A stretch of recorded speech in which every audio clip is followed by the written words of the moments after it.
Who did we learn more about in game 4? The Suns or the Nuggets? I think the Nuggets. The Suns did what they did in Game 3. Nuggets didn't have an answer for it, other than Jokic, trying to be a hero. He had 53 points, and we're talking about a incident on the sideline. But man, and Jamal Murray had a nice stat line, but I don't think he played particularly well. I think he slowed down the offense a ton. He took too many shots. MPJ just disappeared. Aaron Gordon, they're back to just daring him to shoot, and other than game one, hasn't been able to answer the bell. The Nuggets shrunk from the moment. Guys, it could have been a sweep. We could be on here talking about a sweep because they were in both games, and they weren't able to answer the bell at the clutch moment. It was disappointing. Even Jokic last night, and I get it, the jump ball, the fact that they didn't get Ayton for pushing him down, terrible. But he turned the ball over, down 3, and down 5, he missed the layup.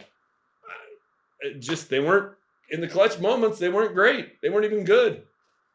We learned more about the Nuggets last night, unfortunately, and unfortunately, it's about adjustments and the inability.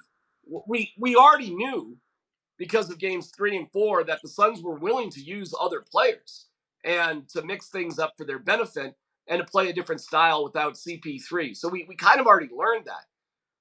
What we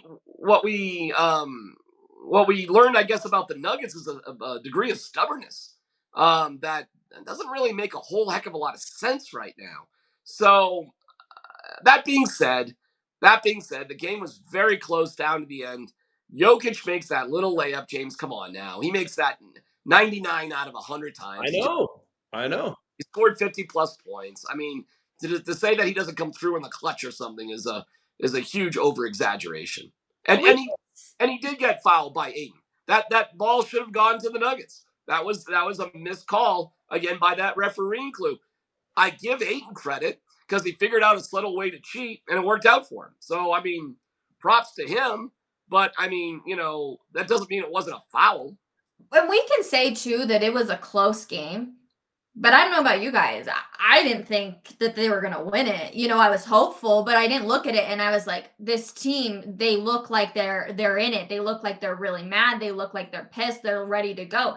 I never once looked at anybody, maybe Jokic, because obviously we could talk about the situation, but the rest of them, Aaron Gordon's face just looked like he was destroyed. Like he was exhausted that, Durant had finally gotten the best of him and he had no answers for it.